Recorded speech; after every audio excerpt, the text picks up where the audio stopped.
All right, everybody, welcome to the ASAP member webinar, a conversation on the COP21 process and the historic climate agreement out of Paris.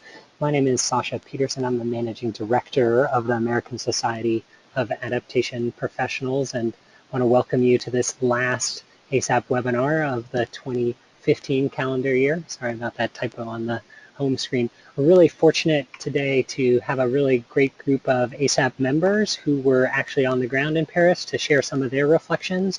Then I really just want to open it up and have an end of the year conversation about what we think the agreement means for adaptation and resilience in the US and across the world. So the agenda for today is some brief introductions. I'll provide a little overview on ASAP, just for those of you who aren't as familiar with it. Then I'll turn it over to our panelists for some reflections from their time in Paris, and we'll have an open conversation about what it means, questions, comments, ideas, and thoughts. If you are calling in and attending, I'm going to leave the attendees on mute just for the audio quality while the panelists are speaking, but then as we get into the conversation, we'll try unmuting everybody and having an open dialogue. If that doesn't quite work, then feel free to raise your hand and I'll unmute you on this side and we can just have an open conversation. So just a brief overview of the American Society of Adaptation Professionals. We now have about 1,000 members from all across the country, representing a variety of sectors and disciplines. There are about 33, a third of the members are from government, so state, local, federal, and tribal government. Another third is from the nonprofit sector. Not quite 20% are affiliated with academic institutions, and about 15% is from the private sector. So if you want to learn more, just go to adaptationprofessionals.org, check us out, and click on the big green Join Us button to participate and become an ASAP member. Also, just highlighting a couple of ongoing activities. We'll be having this member webinar series going in 2016, monthly basis. You can see past webinars at adaptationprofessionals.org if you search webinar, and then the schedule for the new year will be coming out early in January.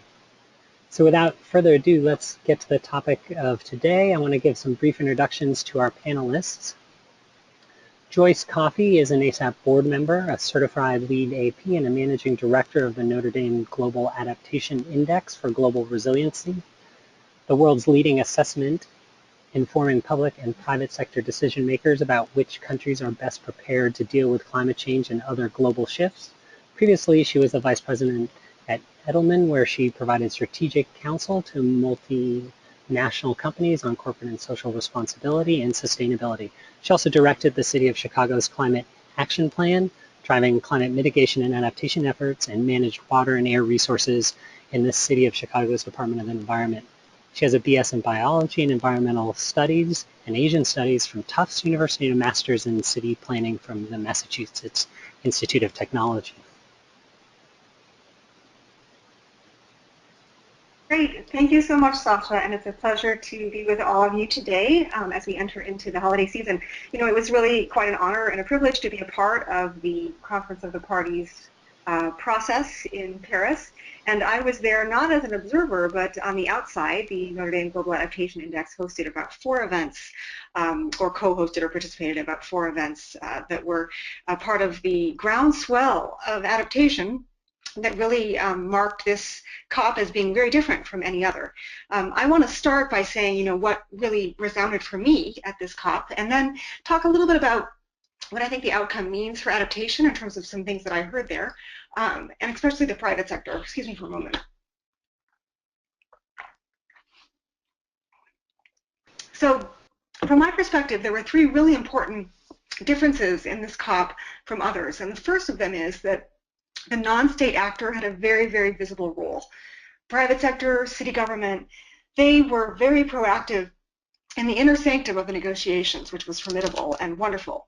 And the second, and perhaps reflecting this role of these non-state actors, was that finance and the actual implementation of climate actions was at the core of how the agreement was negotiated, which was really fantastic. I think very much driven by the fact that the private sector was more at the table than it has ever been. But the third, and the reason why I'm eager for this conversation today to hear more from my peers about what they perceived, was that adaptation came out as really a force for good and a thing that we can all get behind without any apology.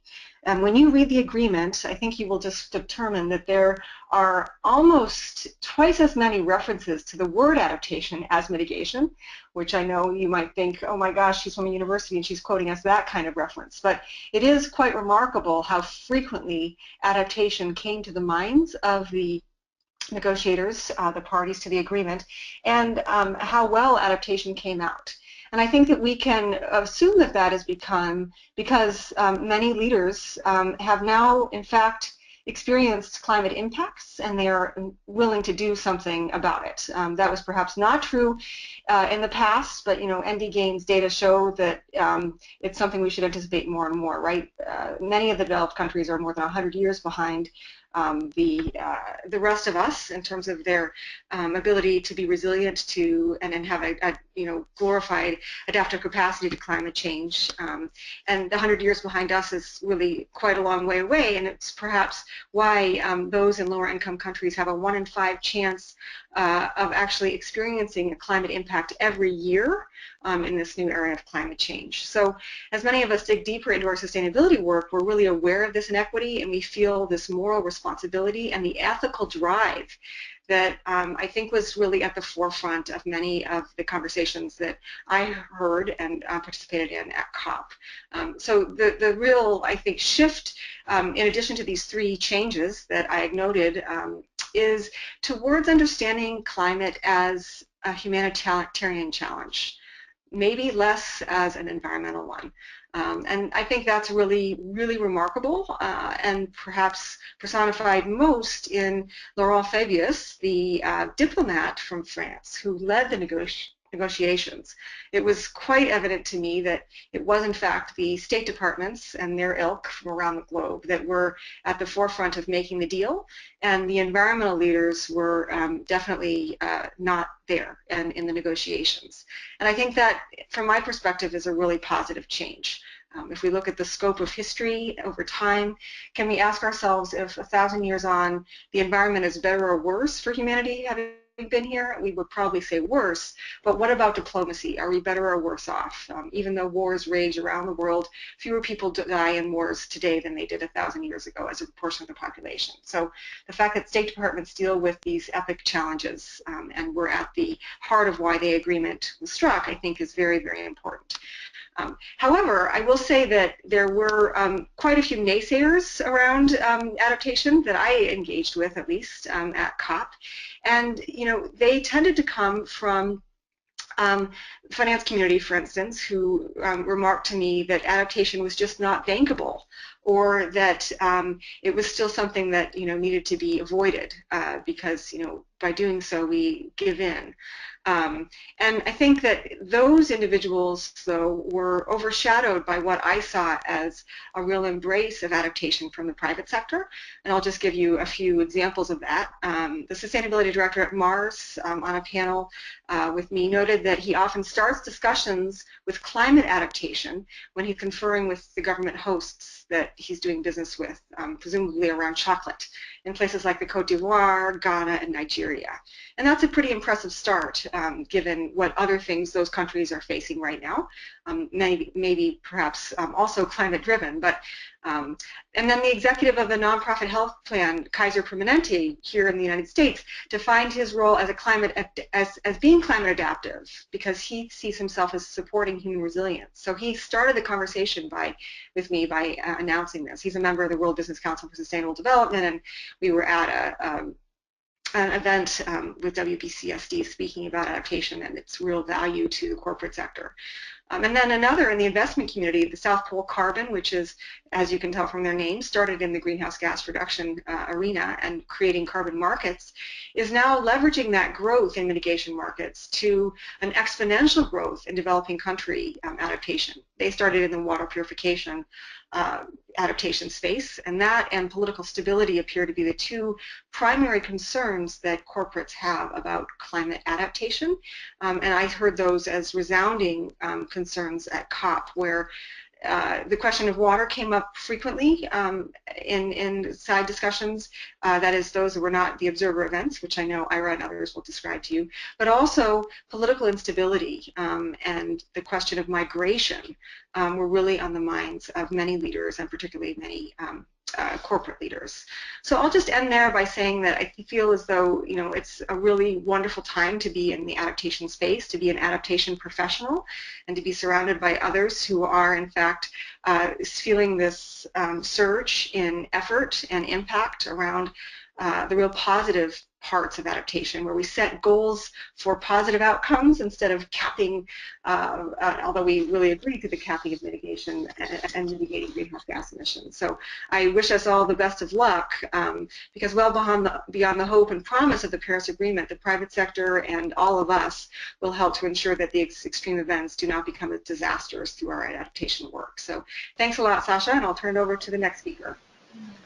Great, thanks, Joyce. This is Sasha. I'm going to do a little adaptive management. I'm going to go back and introduce all the other remaining speakers, and then it won't inhibit our conversation later on. But before I do that, I do want to touch on this picture that you sent me. Is this an appropriate time, or should we come back to it? That's a great one. That's a great one. Let me just mention this photo for a moment. So I did mention earlier in my remarks that, you know, I feel like the conversation has shifted from the environment to humanitarian crisis, which I thought was a very positive shift.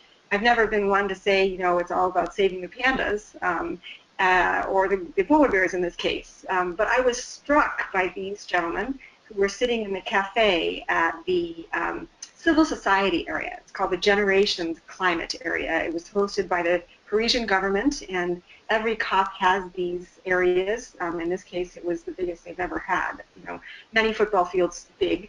Where behind these gentlemen are areas where panels were ongoing, and then in front of them were areas where there were pavilions for enterprises, primarily nonprofit entities, to show their wares, and to the left was a giant urban pavilion that was, you know, really focused on the city climate question.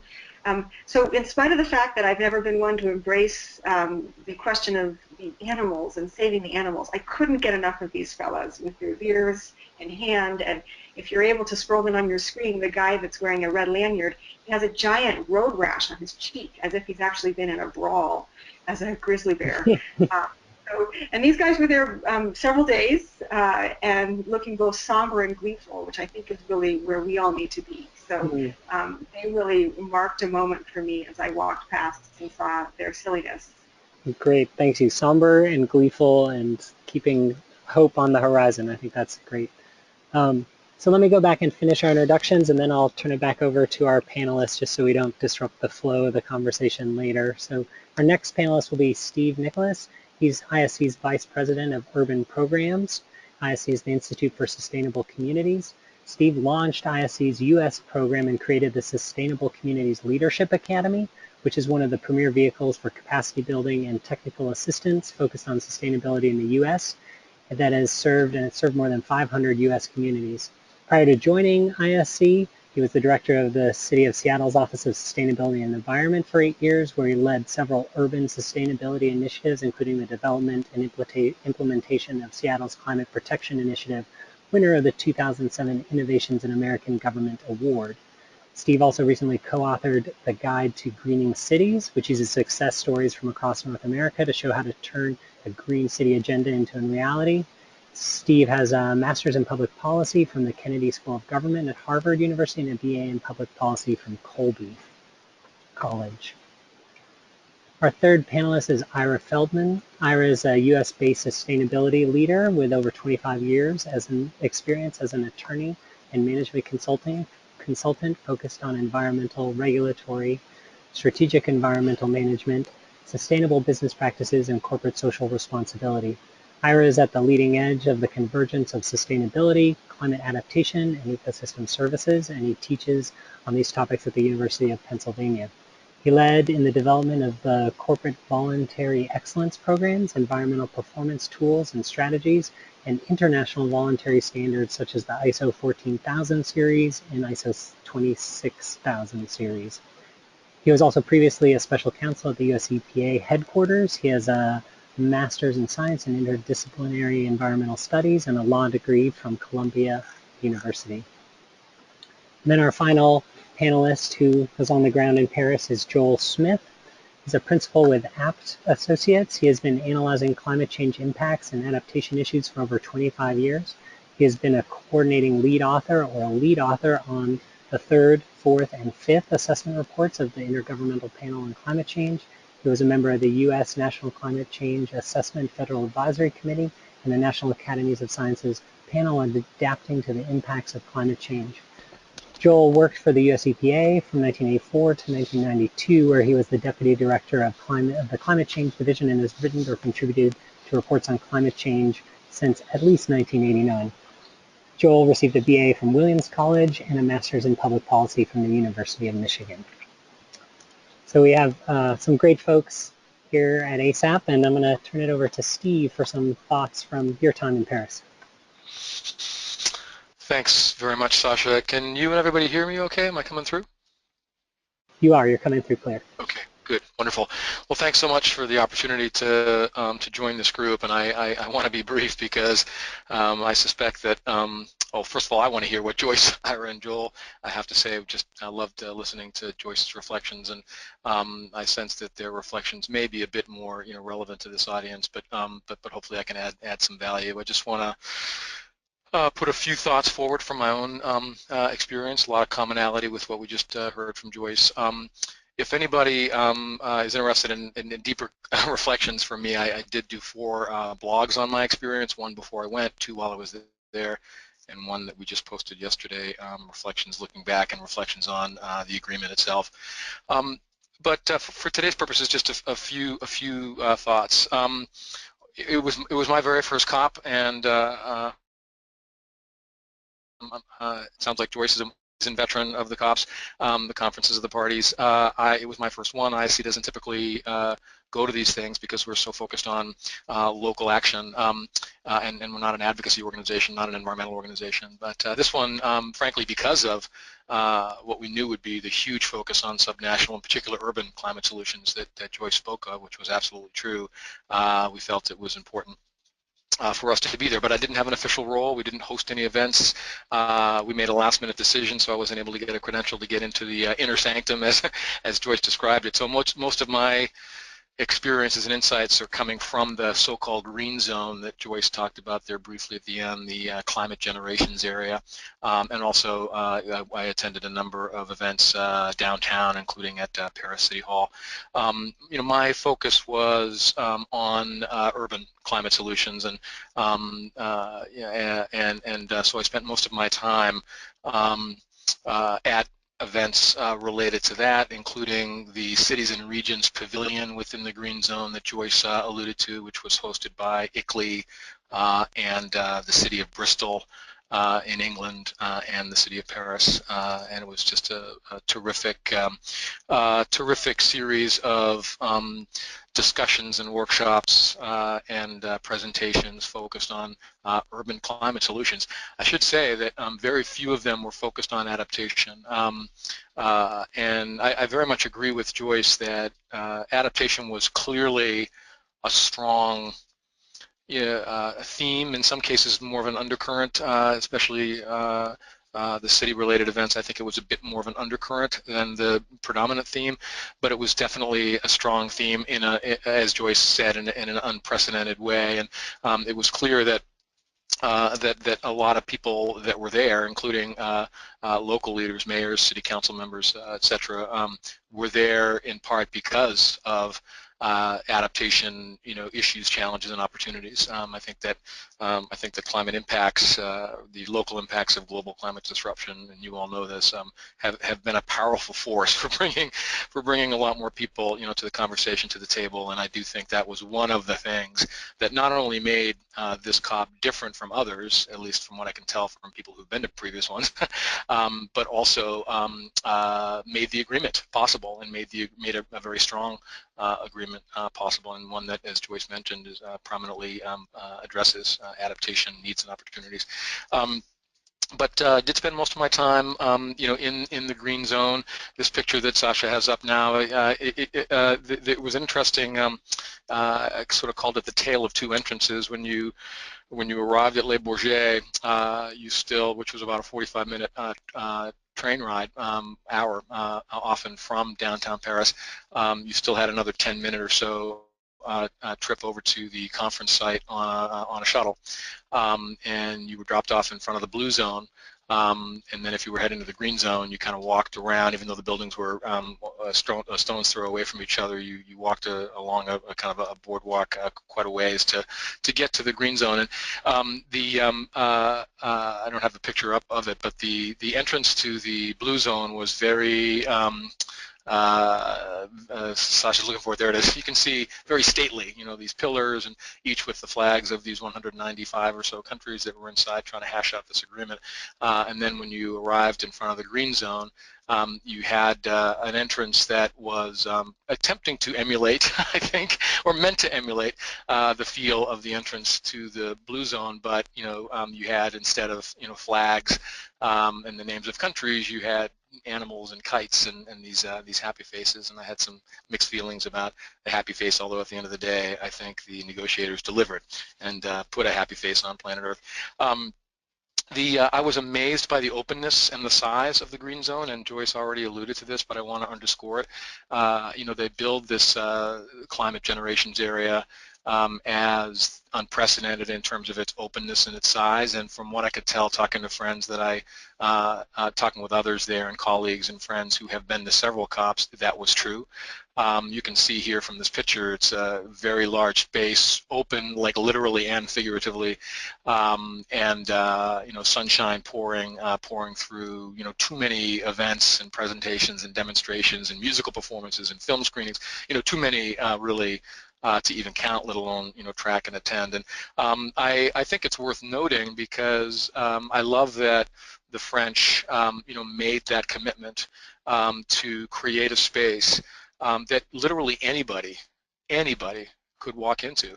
It did tend to be dominated by so-called civil society organizations like ISC, but I ran into students, I ran into just concerned citizens. It was very open. The security was quite minimal. I was actually I was astounded actually throughout my 6 days in Paris at how safe it felt, and how I did not, you really wouldn't, in my experience was that you would never guess that, just a little bit more than 2 weeks prior to this conference, those horrible attacks had occurred just a few miles away in northern Paris. I just feel like, the French, in particular, President Hollande and the foreign minister whom Joyce mentioned, and also the ecology minister, just really deserve, the Nobel Peace Prize next time around. Just want to underscore, Joyce's point about the groundswell of subnational presence there. There was a unprecedented focus on the importance of subnational solutions, and there we're talking not just about urban but also corporate, as Joyce emphasized in her remarks, and civil society led and state led as well, and it was really palpable.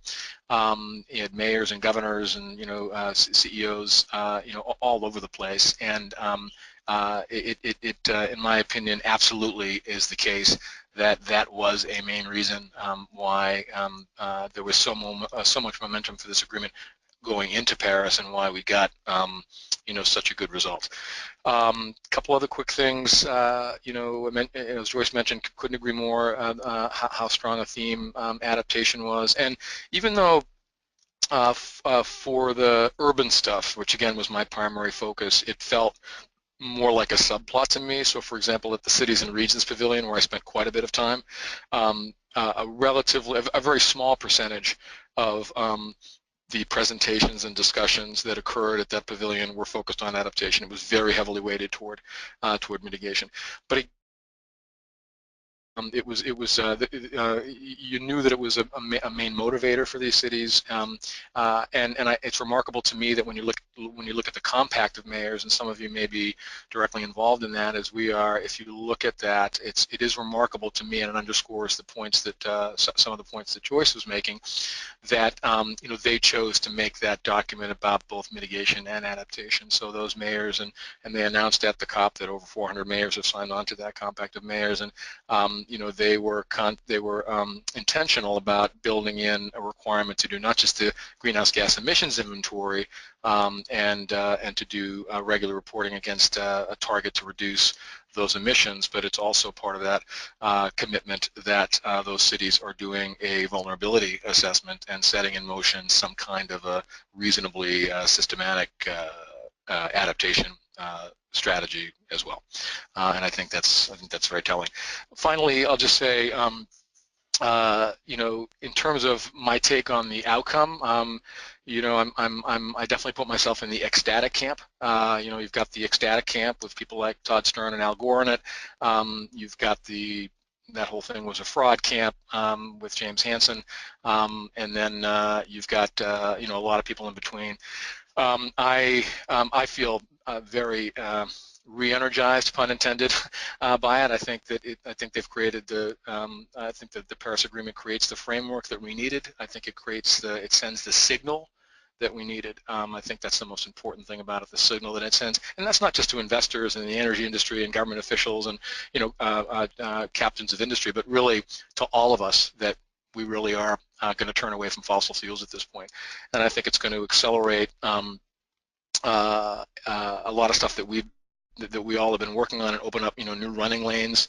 For us, I'll just give one quick example of what I think is going to happen. One of our new projects under development here at ISC is called Manufacturing Resilient Communities, because we do a lot of work in the US and Asia with cities, and we also do a lot of work in Asia with supply chain factories. And so we're developing this new program under which factories and the community in Asia in particular, China, India, and Bangladesh is where we're currently focused. So factories, supply chain factories in those places, and the communities within which they exist, coming together on resilient strategies rather than being very siloed as they are now. And I think we'll see more and more of that kind of thing, countries, communities, and even factories coming together. Factories focus not just on their individual plants, but on their entire supply chains and the resilience of their supply chains. I think we'll see a lot more of that collaboration, in part because of the turning point that is the Paris Agreement. The final thing I'll say about the slide that Sasha has up there now is I purposely made the picture of Mitch McConnell in there very small.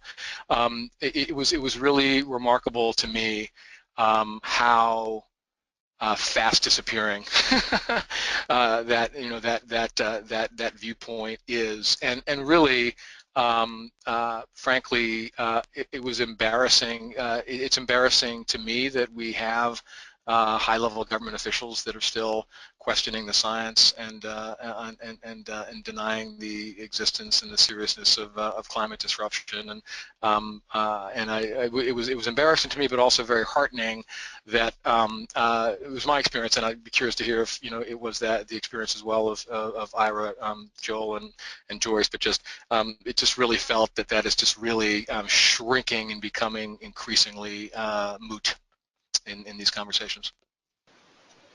Great, thank you, Steve, for those thoughts and comments.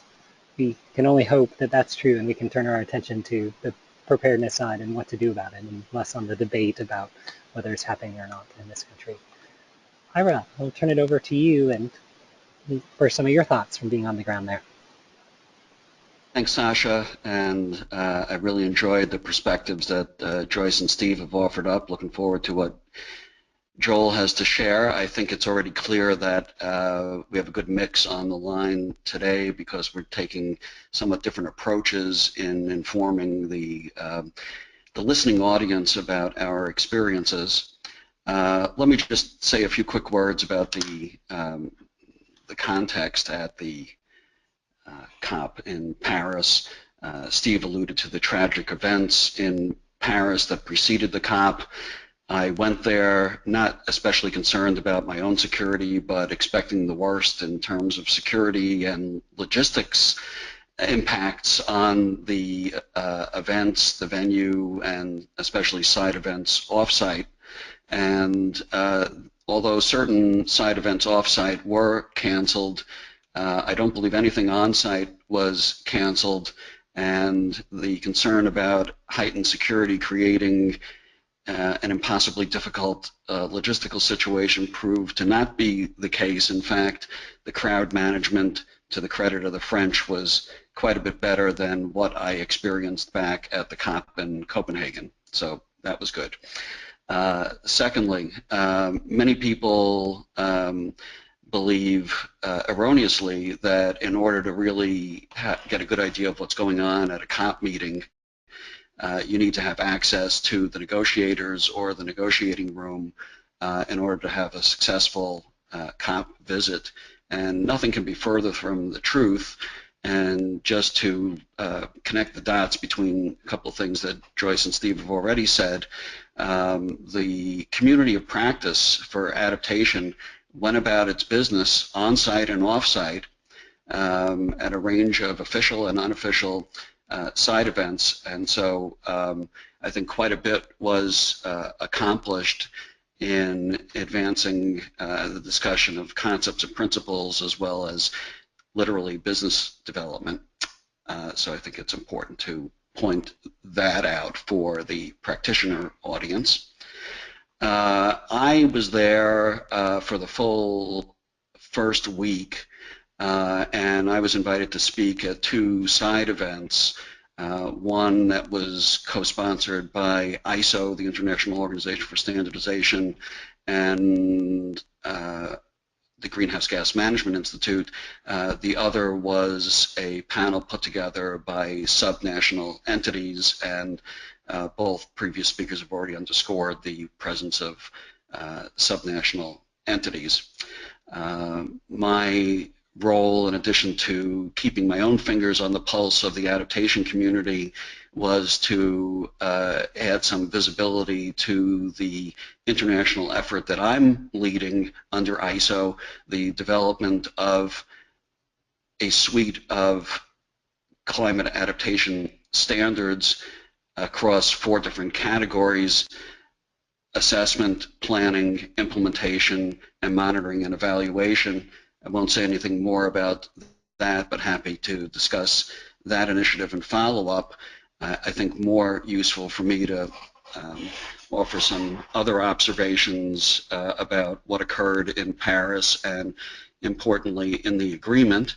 I will say at this point there's no substitute for reading the agreement. It's only 30 pages or so for the decision and annex combined, and it's very accessible, and you can find it on the UNFCCC website under the resource/documents/2015/COP21 page. And I will refer to some items in there as I continue here. First of all, one thing I'd like to point out is that for those of us who view adaptation as a subset of and quite linked to sustainability approaches, you'll find a lot to like in the decision and the agreement in terms of sustainability language, as well as the linkage to the Sustainable Development Goals themselves, in particular Goal 13. Another section of the decision makes it clear that the Adaptation Committee under the UNFCCC will not only have its hands full in this coming year in setting their agenda, which is not set yet, but by virtue of the language in the decision, the Adaptation Committee is being asked to review the institutional arrangements for adaptation and also the methodologies to assess adaptation actions and adaptation needs. So a central role going forward for the Adaptation Committee, perhaps more clear than ever before. Going into the COP, those of us in the adaptation world were concerned about maintaining parity with the mitigation side of the coin, and as Joyce mentioned, I think that that was achieved. The sections on adaptation are extensive. In particular, in the decision, I would refer you to the paragraphs 42 to 47 that lay out the overview, and the section that comes right after that is worth noting because that's the section on loss and damage in the decision. And one thing that those of us in the adaptation community should now be clear about is that loss and damage is not really going to be considered a subset of adaptation. It really is a category unto itself, and that's evident in the decision and the agreement in the annex. I think it should also be clear from this agreement that there are separate sections on capacity building and technology transfer. Even though those sections aren't labeled adaptation, they have great relevance to the adaptation community of practice. Another observation that I made in my pre-COP presentations was that it really wasn't clear what role the INDCs, the intended nationally determined contributions, would play coming out of Paris. And generally speaking, I'll simply say they play a major role in the coordinating mechanism, but specific to adaptation, my early review of the first 30 to 40 INDCs that were submitted showed not a lot of attention being paid to adaptation, and I personally stopped reviewing them. What I learned in Paris at some of the side events on adaptation, especially from presentations on analyses done by UNFCCC and UNEP, is that when the final tally was in, apparently many of the INDCs had extremely useful adaptation sections. So my suggestion to us all is that a closer look may be needed back at those. When you get to the annex, some things that are worth noting. It may sound trivial at the lexicon level, but I think it helps all of us as practitioners. In annex, in the agreement in Article 7, Part 1, given all of the discussion about how to define adaptation versus resilience versus other possibilities, adaptation is more or less explained as an umbrella for adaptive capacity, increasing resilience, and decreasing vulnerability. And so, in other words, there was a little bit there for everyone to be happy with. In the category of monitoring and evaluation, which is critical to adaptation, one thing that I picked up in several of the side events and then was reaffirmed in the agreement itself was that many countries have taken to talking about not just monitoring and evaluation, but monitoring, evaluation, and learning. And that extra word learning shows up in the agreement. I think we should all pay attention to it. It's important for those of us who deal with training and capacity building and education. It also is a message from certain countries that all of the statistical monitoring and evaluation is worthless if we don't learn from it, and apparently those countries were heard. I'll just conclude by saying that I've listened to a number of other COP debriefs, and as others have indicated, there's a lot of work ahead for all of us. And at the most sophisticated debrief that I attended last week at the Wilson Center in Washington, D.C., 2 of the 4 panelists went out of their way to highlight the opportunities that are now evident to them in the adaptation community. One indicated that the hottest area that he foresaw was the development of adaptation policy.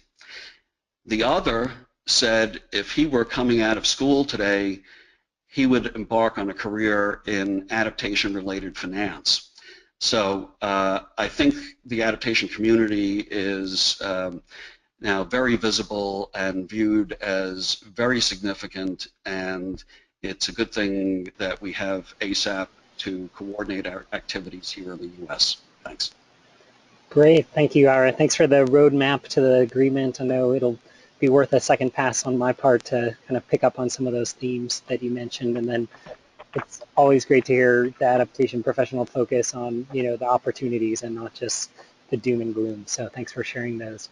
I'm going to turn it over to Joel. And Joel, just so we have time for at least a few questions at the end, if you can keep your remarks to maybe about 5 or 6 minutes, that'd be great. All right. Let me see. I'll try not to speak too fast, though, Sasha. Right. Don't speak too fast. Yeah. I do want to echo what everybody said about how well. First, thanks for asking me to be part of this. I do want to echo what everybody said about how well run this was. This was extraordinary. I've gone to 8 COPs, and this was a singular one in a positive sense, extraordinarily well run. Quite a contrast to Denmark, which unfortunately seems to be the bad COP. This was a good COP, and it was very well organized, and there was an incredible amount going on. I wish I'd actually been there. I was there about 3 days. I wish I was there actually more. Couple of thoughts on this. I think what is quite extraordinary about this agreement in many regards is the sort of voluntary bottom-up approach. This is not a top-down agreement, you know, with targets and timetables, as I guess most of you well know. It is very much about, you know, voluntary plans and monitoring and holding people's feet to the fire and hoping that essentially a process of public shaming will bend the curve on greenhouse gas emissions and get us close to where we need to be. That is certainly the case on mitigation. I think also it always has been the case on adaptation. It still is. But there are 2 key issues on adaptation that came out of. One is the fundraising. The $100 billion figure was again put into the agreement. It shows up in several places. So clearly, you know, a key issue is raising funds. I think that's going to be critical, and I think that you know, Secretary Kerry promised a doubling of U.S. funding from like $400 million to $800 million. That was well received, but you know, that's still, I'm sorry, yeah, the $800 million I believe is the figure, and that's still well below what, you know, what is needed across the board. So we'll have to see where this money comes from. I think, you know, once the money is raised, or as it is raised, another challenge is going to be spending it well. You know, there will be demands to spend it quickly. There are also going to be demands, though, for accountability. And I think this raises a number of issues, I think, for the adaptation community to weigh in on. You know, one of the things that came up, I attended a very interesting session that Anand Patwardhan put on, and I think Joyce, some of the ND Gain people were there, well represented in it, about how we define success for adaptation. I mean, this is a tricky thing. What are we? How do we? Where do we need to be? How far are we along the way? Can we measure it? How, you know, should we be measuring? How do we do so? I think this is going to be very important for you know, looking at how Green Climate Fund money is spent, as well as the other adaptation funds. There's also interesting issues. I think there are interesting issues in terms of, you know, not just success, but also the sort of the economics of adaptation. Where should money be spent? Where are the needs? What's an appropriate amount to spend, say, particularly on you know, anticipatory adaptation? You know, where do we spend? Where should we spend money, both geographically as well as by sector? Do we have any sort of targets or guidelines for Green Climate Fund and other such organizations? I think adaptation planning in general, I think, got a lot of attention there. There was several sessions on national adaptation planning, but also an awful lot on local adaptation planning. I have been going to the Development and Climate Days, which our friend Salima Huq has put on, I believe, since COP8, way back in India in the early 2000s, and it has grown from a small one-day event to a huge 2-day event. And again, there was clearly a lot going on, particularly from developing countries in terms of what is happening on adaptation. So that's pretty exciting. There were a lot of sessions on national adaptation planning. I think, you know, I think there's going to be a lot more going on there. I think it's interesting that this bottom-up approach, typically what we do in any sort of, when legislation's passed or there's agreements, say, okay, we got our agreement, we're done. It's got, just has to be implemented. Everything's laid out in the agreement and it just all has to happen. This doesn't. This is essentially a framework for action. And I think, therefore, it really depends on voluntary action. So I think, therefore, it's really a sort of a call for arms. It's a call for additional action. It means that more has to be done at all levels. It's not saying we've reached it. This is the beginning. It's the beginning of the beginning, and it's now up, I think, to all of us and others in the mitigation community too, to keep pushing and keep coming back. We get this every 5 years. We're going to revisit it. This is very important. So the struggle has only begun in a way, and I think that's important. But I think what's extraordinary here in this agreement, among a number of things, is it explicitly recognizes what they call non-party stakeholders. And the specific agreement mentions civil society, the private sector, financial institutions, and cities. And cities were quite present at the COP, as were governors. I don't know if you have that other picture I sent you, Sasha, the third one I sent, which needs a little explanation. But I actually went to a session that the California people put on, and there it is. And so that's Jerry Brown speaking in the back, if you look hard. And I don't know who can figure out who the guy to the left, the back of his head is. That's Arnold Schwarzenegger. So who actually was one of the first governors to get out front of this. In fact, he mentioned how he and Jerry Brown continued his work, and as Arnold put it, it's two bodies, one mind. So that's always funny. But the work is going on, and the governors are very present, mayors are very present, and so that's why I think this is our work is just beginning. So let me close with that. I probably spoke too long, but thanks a lot for letting me be part of this. No, you absolutely didn't speak too long. Thanks, Joel. And I didn't know that's what the back of Governor Schwarzenegger's head looked like. So good to know. If you're in the audience and you have a question, please just raise your virtual hand and I'll unmute you so you can ask it directly. A question from Josh Foster. Josh, are you there? Yeah, this is Josh. Thanks, guys, for giving that presentation perspectives. Given the saturation coverage, I wasn't sure exactly what else I would learn, but you guys have given a great perspective and a sort of insider view. So I appreciate you guys taking the time to do this, as well as a sort of your, I don't know, spiritual view of the whole thing. I had two questions and then a third that basically got answered.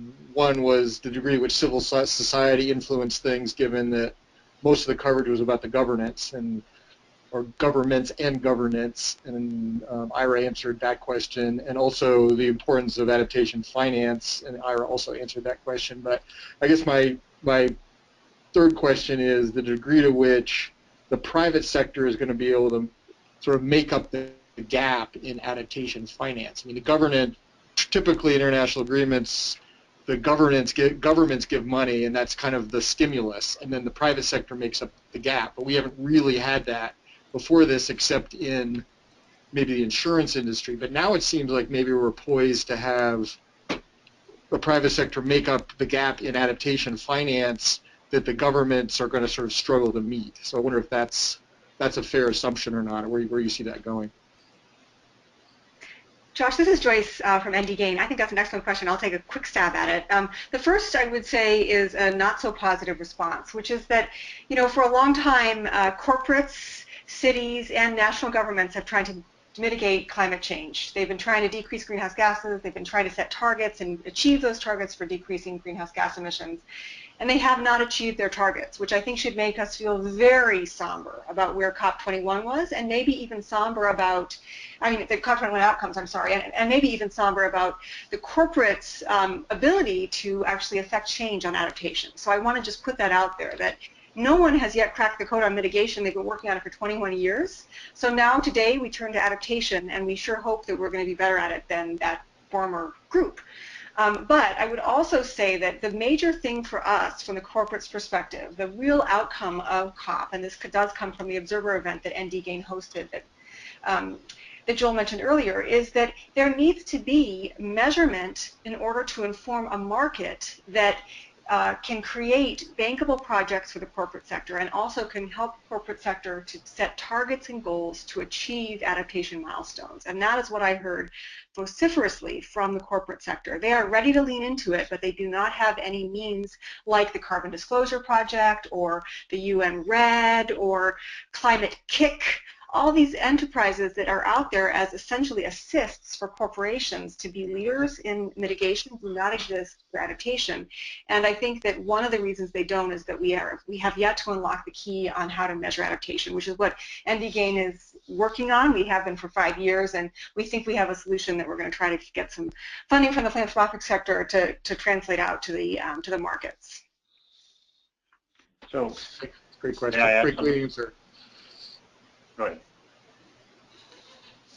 I just said great answer. Thanks, Joyce.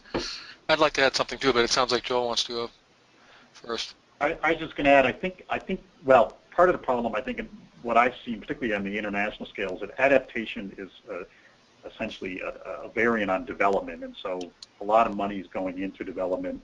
A lot of it is private sector. What they're actually doing for climate change per se, what they're doing for climate risks, it's going to be very hard to measure, I think. I'm not sure we're going to know. You know, I think one of the challenges on this $100 billion a year is to really, an accounting challenge. You know, and particularly from the private sector. National governments, it's a little easier. OECD has done some interesting work tracking that. By the way, adaptation is only 16% of the funding so far on climate, according to OECD.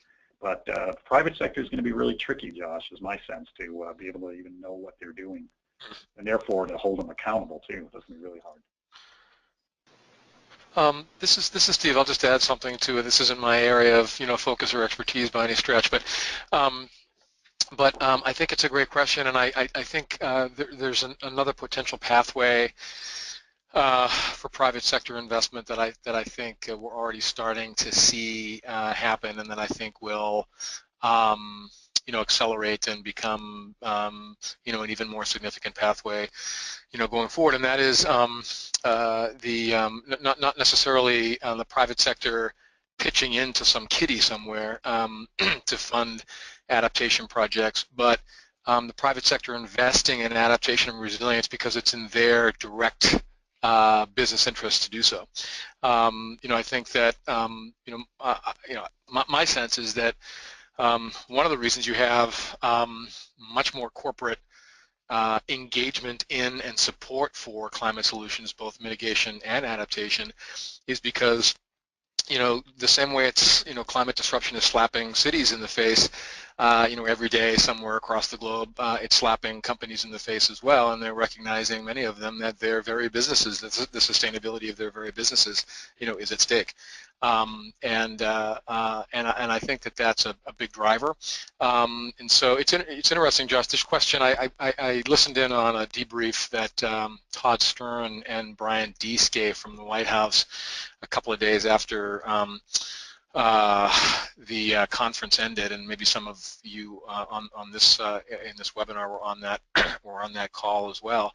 Someone asked this very question of those two in the brief Q&A session. There's all this talk of, oh, there's no way, this transition is going to be so costly, and there's no way that, governments, taxpayers are going to be able to foot that bill, and it's going to have to be the private sector, and it's all about the signal to, the investment community and the capital markets and blah, blah, blah. But this person asked, is that really realistic? I mean, are we really going to see the private sector pony up?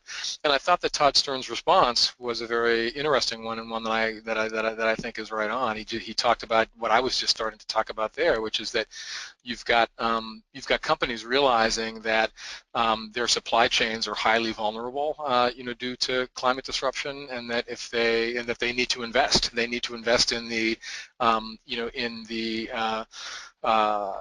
adaptation and resilience of the communities within which their supply chain factories operate, as well as the entire supply chain that they are.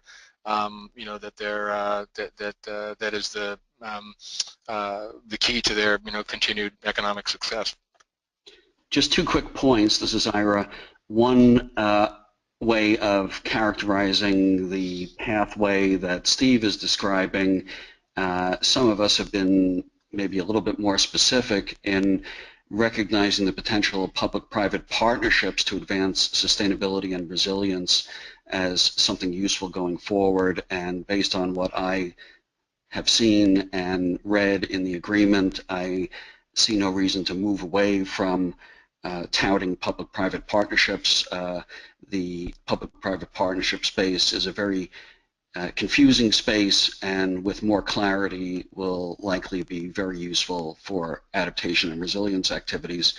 And finally, I would add that I hear Joyce saying that there really wasn't necessarily a groundswell of engagement by the financial sector. Behind the scenes, I did see some scrambling by those elements of the financial sector that, for whatever reason, haven't been paying attention to adaptation, looking for hooks to hang their hat on. And one hook that they were asking about is the potential for voluntary standards in the financial sector to help sort out adaptation and resilience investment. And Sasha, I'll just quickly add that the UN Global Compact, which is a membership group that the UN runs of about 200 of the world's largest companies, released a corporate adaptation best practice report at their UN Caring for Climate Summit, which was a part of COP21. And Andy Gain was an editor of that, and we sat on the panel that released that document. But it's really, I think, a very formidable look at what is ahead for corporates. And I will say that they really embrace, the Global Compact anyway, embrace this idea that there were already excellent examples of corporate adaptation, not only supply chain risk mitigation, but also opportunity leverage in the adaptation space. Awesome. Well, great. Thank you very much, everybody. I do want to be respectful of everyone's time on this pre-holiday week. I want to thank the panelists, Joyce, Steve, Ira, and Joel, for taking time out of your end of the year wrap-up to share your thoughts and observations and reflections from your experiences in Paris. And I do just want to reflect that I did hear a sense of optimism from each of the panelists, which I found really encouraging, but it does, as many of you pointed out, feel like as Joel said, the struggle has just begun. We have to roll up our sleeves, but there is indeed a place for adaptation professionals to participate and even lead that conversation about where we go next. So I look forward for ASAP being part of that conversation, and I want to thank everyone who participated in this webinar.